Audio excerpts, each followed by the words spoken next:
could be hundreds, if not thousands of years old. Bethlehem is right there.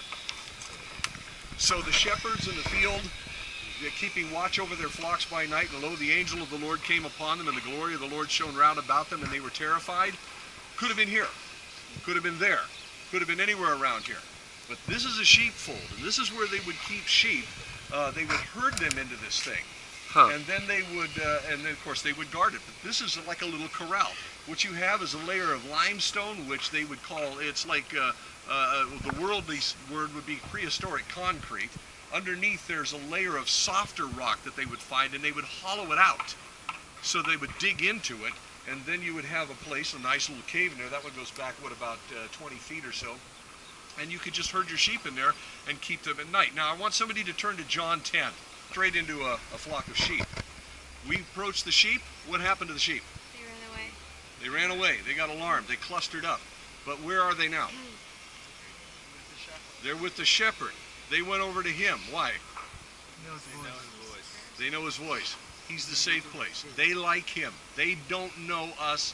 They stay with him. Now, what Connor just read, what conclusions do you draw? They're real obvious. This is a Sunday school lesson. It's that simple. That there's one way to Christ, John 14:6. One way to God, and that's through Christ, Right. 14:6. Okay, well, we'll get to that part, but I mean, Jesus. the sheep know their master's voice, they follow him. Jesus. Don't follow the world's voice. You get separated out. This is what Drew's been talking about all along. This is a Sunday school lesson. This is Christianity 101. Really, really basic stuff.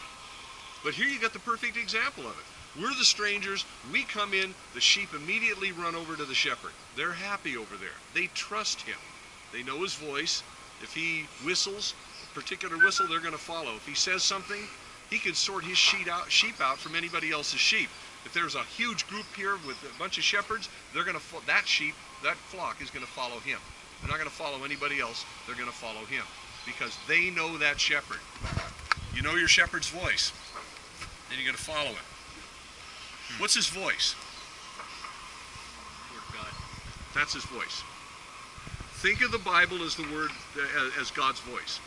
It's not the only way he talks to us, but every other way that he does talk to us washes through this. That way you know it's true. That's why we have this. This is his voice. This is how he speaks to us and makes sure that everything that comes our way is filtered through this. This is how he talks. Now, everybody come on over here by the sheep. I am the door of the sheep. Whoever came before me are thieves and robbers, but the sheep did not hear them. I am the door. If anyone enters by me, he will be saved, and will go in and out and find pasture. We're in the pasture. The thief does not come except to steal and kill and destroy. I have come that they may have life, and may have it more abundantly. Of course, this was the life that people understood. And you're looking at it here. This is great. This is a throwback to thousands of years ago that you're looking at. But when you look at this, what do you see here? What is this? Retaining wall. Yeah, duh. It's a wall, right? Well, what's over here? An entrance. There's an entrance. Okay? This wall, when I first came here, was up to about here. Probably kids from up here have come here and knocked a lot of the rocks down. But it was about this high. And that area was always empty over there. What this guy would do, and this is still used on occasion because I've been here in times past where there's been like sheep poop in there. So we know they still use it. But what happens is they'll herd the sheep in here at night because they don't want them out at night. Israel is, a lot of the really heavy-duty predators that were here in the land are gone now. You had lions, you had leopards. There's still some leopards down in En-Gedi. There are hyenas, but they're down lower, but they have hyenas, and they had bears and that sort of thing.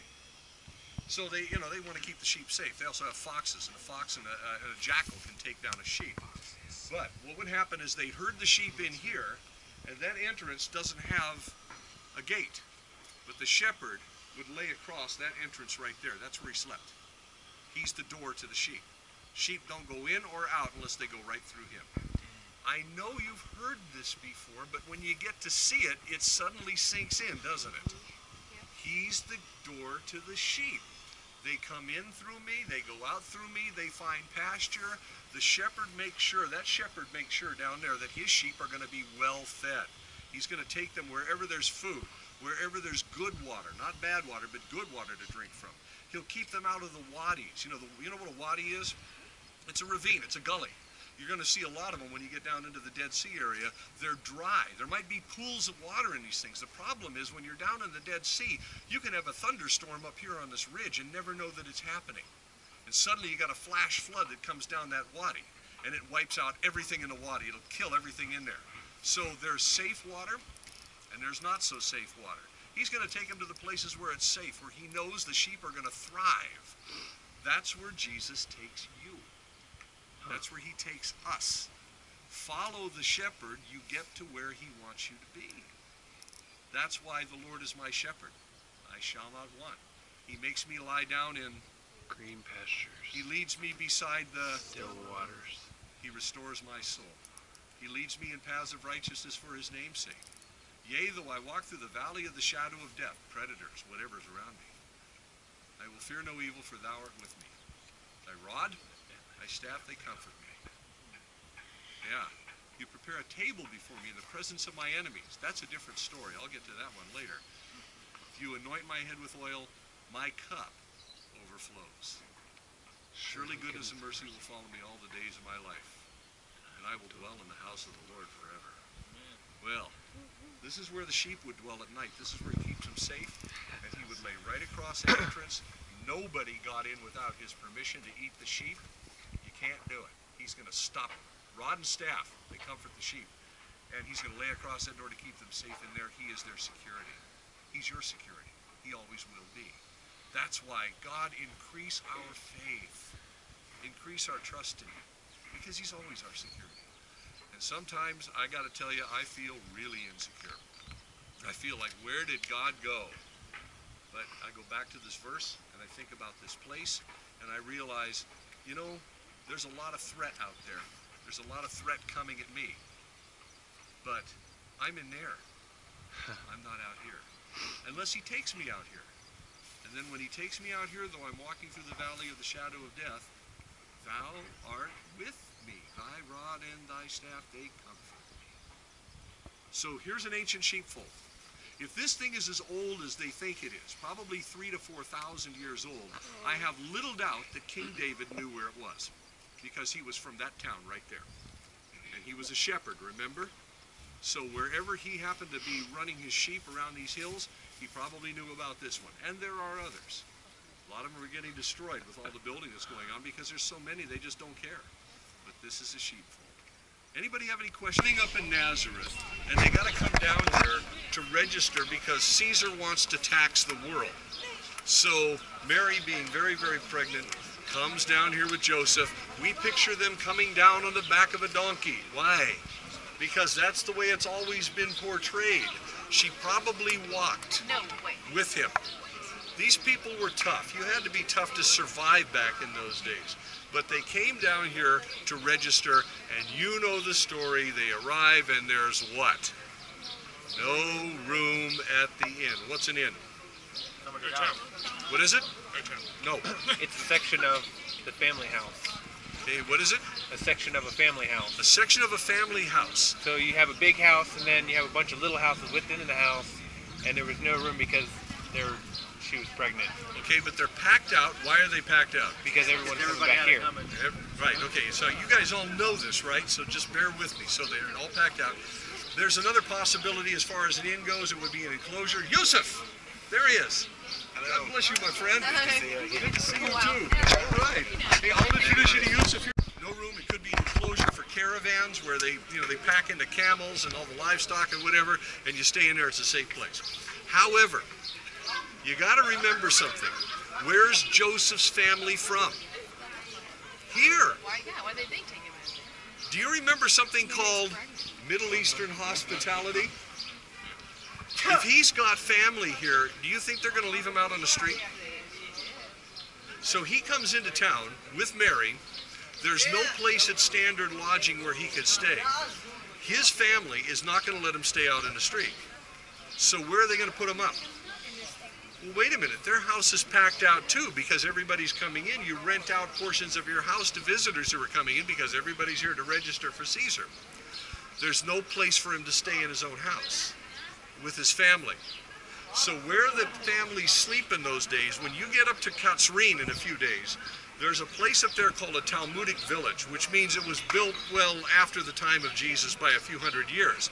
But they have a house that they reconstructed, and when you go into this house, it's a big place too. They're normally not that large. I think it was like a rabbi's house or something. It's many different levels, but the bottom level was used for livestock. You didn't leave your animals out at night. You brought them into the house. You remember when you stepped over that door frame over there, you had to actually pick up your foot and step over what? What did you step over? Thresh. A threshold. Why do they call it a threshold? Keep animals from coming It in. holds thresh. No, it doesn't keep the animals from coming out, but you have a stone bar at the bottom. And you know when you're threshing wheat, you're throwing all that stuff up in the air and all the chaff blows away? Well, they'd send the children out to collect the chaff. It didn't just blow away and go off into the wind. They'd use it, they'd bring it back into their houses, they'd put it on the floors till it was 3 or 4 inches deep, and it was there on the lowest level of the house, not to make a nice floor for a dirt floor, it was to catch what the animals left behind. Because you'd bring the animals in at night, because you wouldn't leave them outside. You have to pay people to watch them outside.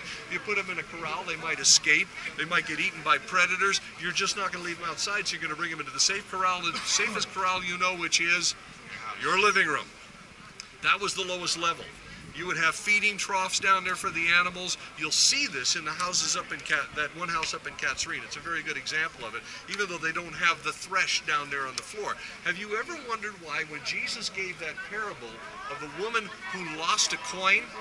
Remember the parable of the lost coin. A woman has 10 coins. Suddenly she loses one, and she searches through her house with a lamp until she finds a coin, goes next door and rejoices. All right. So when the people heard this, a particular image comes to mind for them, because this is the way they live. You drop a coin on your floor, where's it going? To the animals. Into the thresh.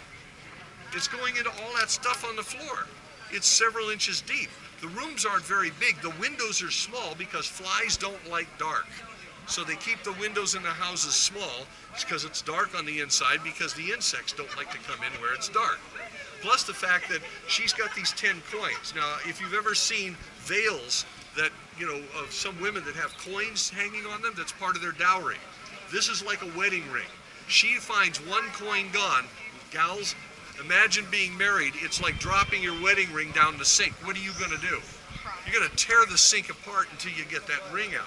She gets her oil lamp. She gets down on her hands and knees, and she mucks through all this stuff, which probably takes her all day until she finally finds that coin. No wonder she goes and rejoices in a big way. I mean, she calls the neighbor, let's have a party, I found my coin. So that's why Jesus tells this parable, you're the coin.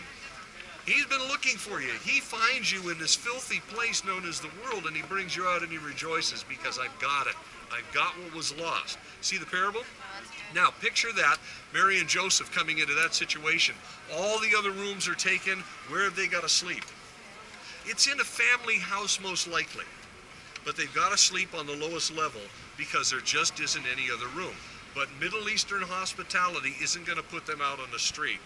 Yeah, there are animals there are people there, and it's not a very clean situation, but they're in a safe place. They're not out in a field. And was it a cave? Well, I don't know. Maybe it was built up against a cave. But this is the situation when Mary and Joseph get here. So when it says they laid him in a manger, I don't think we're going to get to Tel Megiddo, but if I find a manger, I'll show you one. If you go to Italy and you go to some place like the church called Santa Maria Maggiore, which is one of the 4 great basilicas in Rome, the whole church is built around the remains of what they say is Jesus' manger, which is made out of wood, like you see in a regular creche. But around here, mangers are made out of what, Yusuf? They're made out of stone. Remember, yeah, you see this, the stone structures, right? I caught you off guard. I'm sorry, I didn't mean to embarrass you, but you know because you see them. But they're made out of stone. And it could be a little short thing that may be oval, or it could be like for a royal palace. If you go to Megiddo and you see that it's Solomon's stables, they're rectangular, they're about this tall, and they have a slot in the middle. You can either put water in there or oats or whatever it is you want to feed, straw. Still using it. And what? Farmers.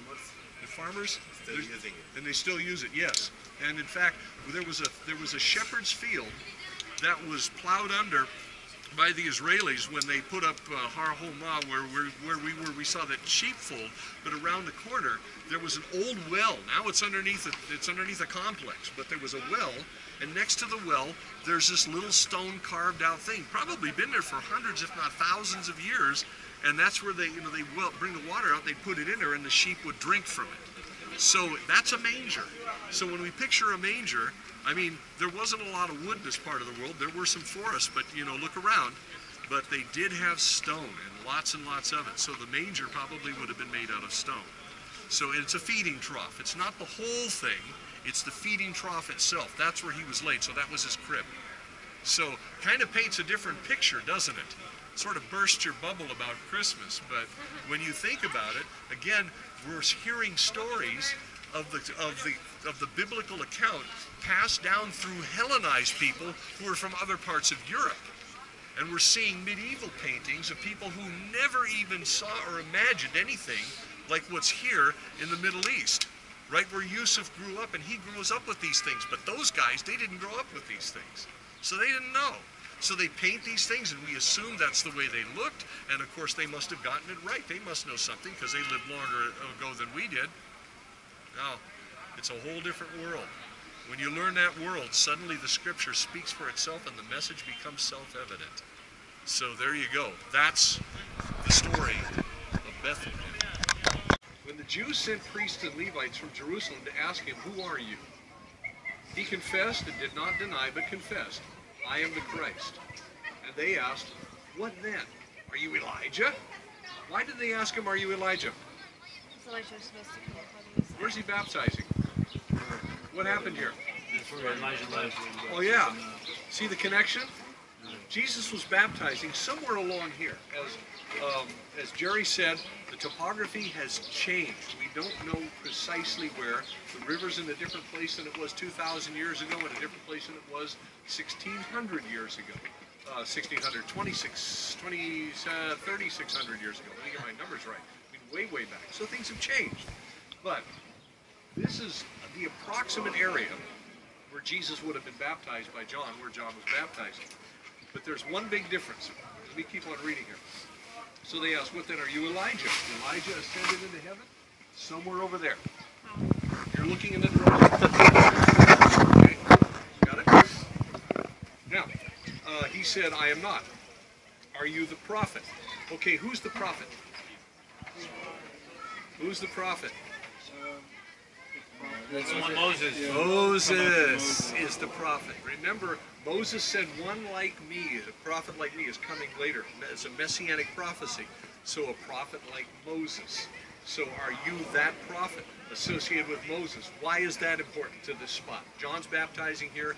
Elijah ascended into heaven here. What's the deal with Moses? This is Mount Nebo, this ridge over here.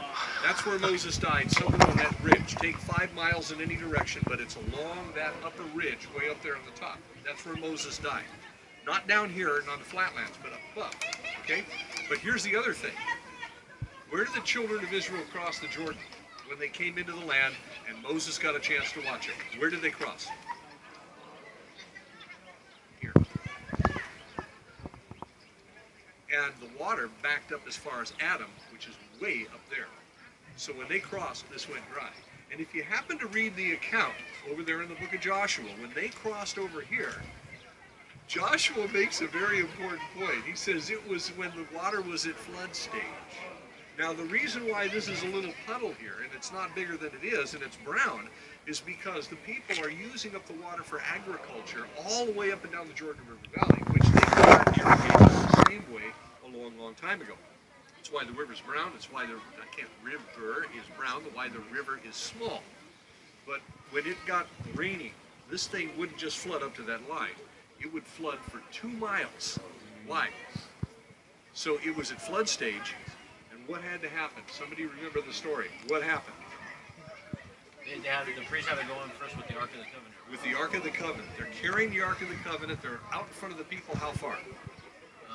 Oh, I don't remember. I just read that they put their feet in and then it started going. Yeah, they're way out in front of the people, several hundred yards. However, the people are watching, and these guys didn't see the waters part until they got their feet in it. Right there is a faith lesson for all of us. I don't have to give you anything elaborate on that except to say that, hey, sometime God asks you to step out in faith and you literally got to get your feet wet before anything's going to happen. They could have stood there all day and waited for the waters to part. They didn't do it. They got in the water, boom, it parted, and it went dry. 2 miles wide. Went dry and went up as far as Adam, which is up that direction. Yes? I've done whitewater rafting, and the river in my city was flooded a couple times because we were close to the mountains, so no rain, flood stuff. And if a river's flooding, it's pretty dangerous. Like, you don't step in the side of it. Yeah, that's right. If any river like this, you can like wade in a bit. But if it's like flooding and it's like vegetation on either side. As a chaplain, I've done a number of death notifications for people who have fallen into the American River at flood stage, right down below where I live. It's really, really dangerous. To put your feet in that water isn't like going, okay, let's get our feet wet. It's like, this is really scary. And then you have to get in there, and then the Lord stopped it. It was here, somewhere along this stretch right here. How far? A mile? Another mile? Not much further than that. It was right in this area. But let me keep reading. So are you Elijah? No. Are you the prophet? Okay, of Moses. Here comes the children of Israel. Moses died up there. But this is another reason why they would say the prophet, because here's John the Baptist baptizing at this incredibly strategic spot in theology. Not just their theology, all theology, our theology, what we're looking at here in the Bible. So he goes on. He says, no. They said to him, who are you? We need to give him. We need to give an answer to those who sent us up there in Jerusalem. They're down here. What do you say about yourself? He had no credentials. We talked about that before. He's got no credentials. Who are you? We need to give an answer. He said, I am the voice of one crying out in the wilderness, make straight the way of the Lord, as the prophet Isaiah said. So he quotes Isaiah, verse 24. Now listen. Now they had been sent. Let's try that again. Now they had been sent from the Pharisees. They asked him, why then are you baptizing if you are neither the Messiah, nor Elijah, nor the prophet? And John answered them, I baptize with water. But among you stands one you do not know, even he who comes after me, the strap of whose sandal I am not worthy to untie. These things took place in Bethany, across the Jordan, where John was baptized. Where is Bethany across the Jordan? It's over there. Jesus got baptized on that side of the river. As if that makes a whole lot of difference, but that's where it was, because we have this picture in our minds from Sunday school lessons on where and when, how it happened, from Hollywood, what it looked like. But it was around here, and it was on the other side of the Jordan. That's where John was baptizing. The water was running better back then, so this was called what? Living water, and it was being used as a what? A mikvah. So that's what you have behind you here. Now, have you got any questions on any of that so far? Is this all ringing bells? You've seen this in your head. Yeah. That's where the heavens parted. Where the heavens parted. And the dove descended on Jesus. Yes. This is the place. Somewhere around here, where the heavens parted, the dove descends on Jesus. Holy Spirit descends on Jesus like a dove. That's it. So Okay, when the heavens parted, does that mean the sky went like, and then they reached on to heaven? I have no idea. But I can tell you it was impressive enough for somebody to say something about it, okay? So if they noted it, it was impressive. But okay, now let's go back a bit. First of all, we talked about the children of Israel coming across here. And as Jerry was talking about, he's talking about they camped at a place called Shittim, is really probably the better way that you would say it. It means acacia, even though it doesn't translate well into English. So that would have been over here. Now, what's important about this? Well, we passed Jericho. We're not going to be going into Jericho, but Jericho is over that way, okay? We just went right around it. It's up against the foothills over here. There's a place called Abel Shittim, which is exactly opposite Jericho. It's right over here. Abel Shittim has been found, as the archaeologists think. Now, did you go over there? Were you digging on that site? No. No, but your dad was, right? Yeah, my dad and my sister. Okay, so Alyssa's dad, who is a pastor named Doug Wagner, went over there and dug on the site. I told you about this fellow named Dr. Stephen Collins, who's been digging on the site. Abel Shittim is a tell. As he's been digging on that tell, they think that's where Moses met with the children of Israel, laid the mantle, so to speak, on Joshua. It's where Moses gave his farewell speech that you find in the scriptures before they came across, before he went back up on that mountain. And then he spoke down here and went up on the top. That's where he died. This is all in this area right here. That's why this is a cool place to be, because what you're doing is you're looking at a panorama of the Bible. Abel Shittim is where I mentioned already that Balaam had told Balak, the Moabite king, how to seduce the Israelites to make them sin so that God would smite them, because he couldn't prophesy against him. God wouldn't let him do that. Here, Balaam is hired to prophesy curses upon Israel, and when he opens his mouth, all these blessings come out. And 3 times he does it, and he can't curse him. And Balak gets fed up, and he says, wait, forget the prophecies. Send your sweet young things among the guys. They'll introduce them to idolatry, and God will hit them. And that's exactly what happened. And it happened right over there against those mountains. But Abel Shittim, and I've told you this before, but you can picture it now, was a tell. And remember, a tell is a layer of city upon city upon city upon city, and you go down far enough to about to 4,000 years ago, and you hit Sodom, which is what they think that is. So where was Sodom and Gomorrah? We don't know where Gomorrah was, but it's very possible Sodom was just right over here, at the foot of those mountains, right there, exactly opposite Jericho over there, kind of the twin city, but on the other side. And that makes a lot of sense, because Abraham and Lot, when they parted ways, were able to look down in the Jordan River Valley here and see that it was fertile, it was green. And of course, Lot says, I want that. Well, you can't see that from anywhere up in here. The mountains that you came down, you saw how, the little short green grass on there, when the sun comes out, it turns brown and it's scorched and there's nothing left. That's the Judean wilderness. That's where Jesus was taken by Satan, led by the Spirit rather, and then tempted by Satan when he was baptized around here, taken right up into those foothills that we just drove by. Those rolling hills. Look at how barren and bleak that is. That's the Judean wilderness. That's where he was tempted. I mean, guys, you're in the Bible now. This is really amazing to me. I've been here 20 times, and it's like I still can't get over this. The Bible just keeps exploding out of the ground. Now, I don't know about you. Maybe you think I'm crazy. I love it. So here's where Jesus is baptized. Somewhere around here, looks something like this without all the fancy stuff. And he's on the other side. And then the Spirit leads him over here.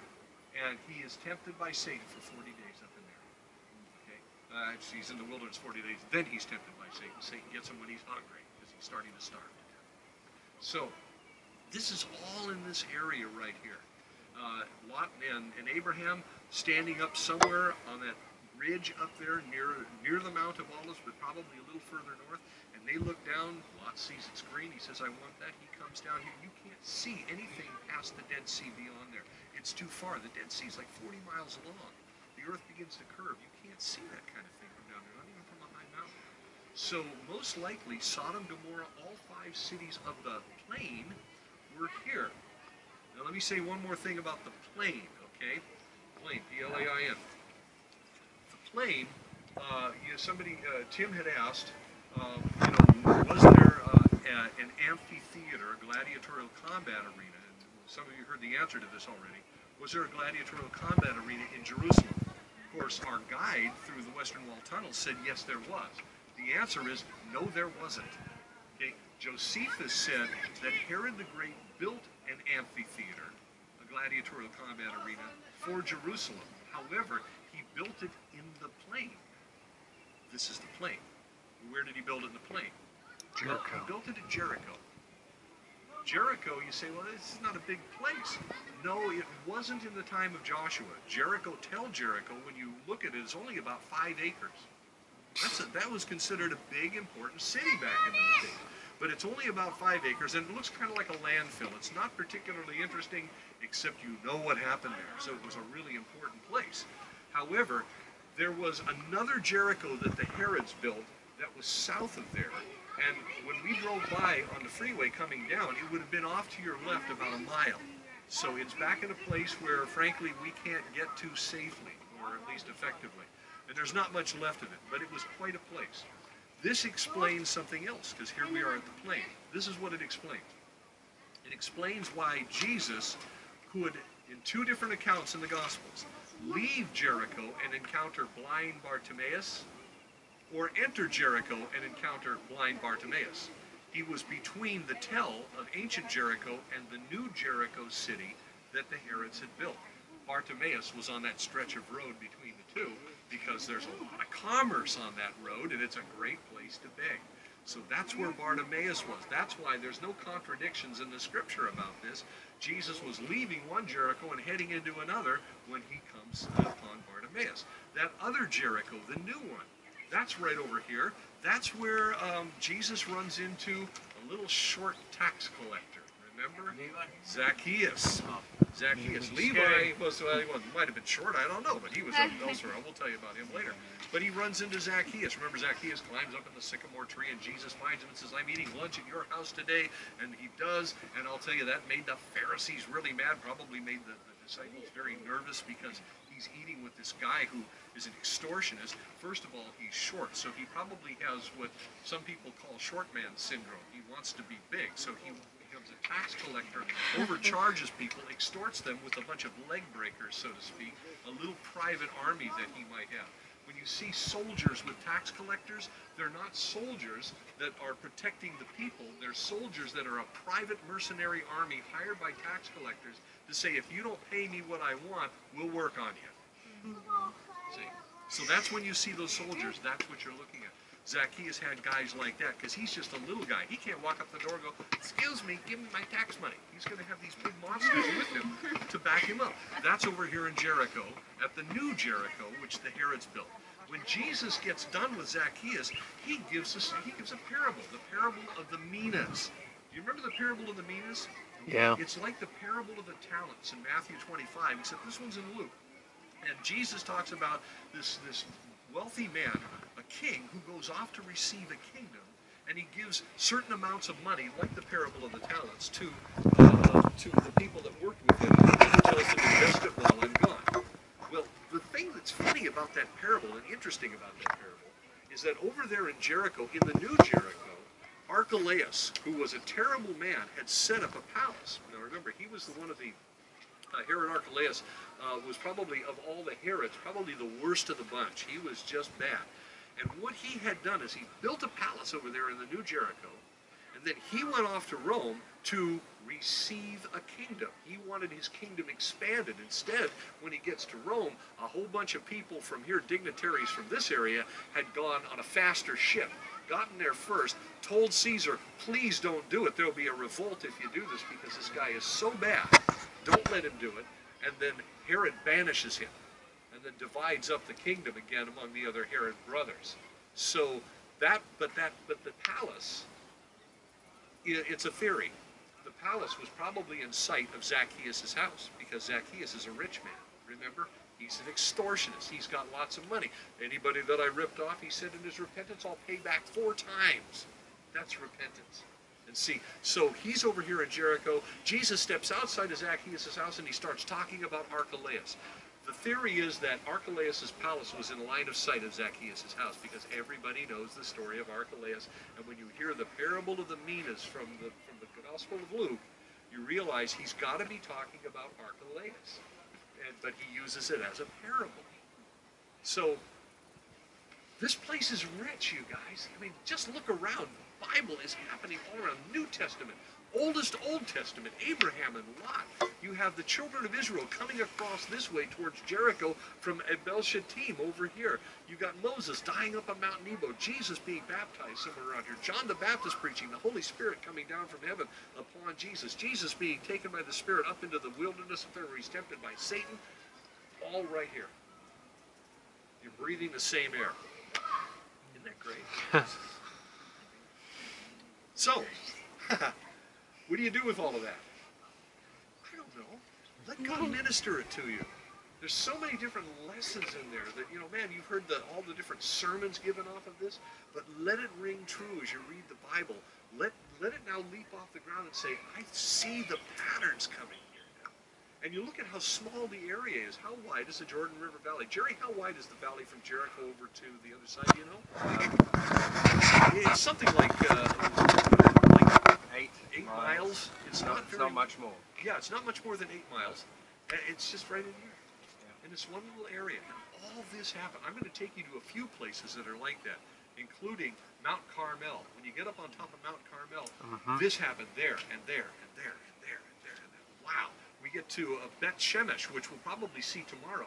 You pull over to the side of the road. We just pull over for a few minutes, but you stand there and you say, this happened there and there and there and there and there. You probably heard of Beth Shemesh. It's probably rattling around in the back of your head, but it's not very important. But what you can see from there is amazing. It's just amazing. So this is one of those, to me, one of those amazing places that makes it worth just coming here and sitting down.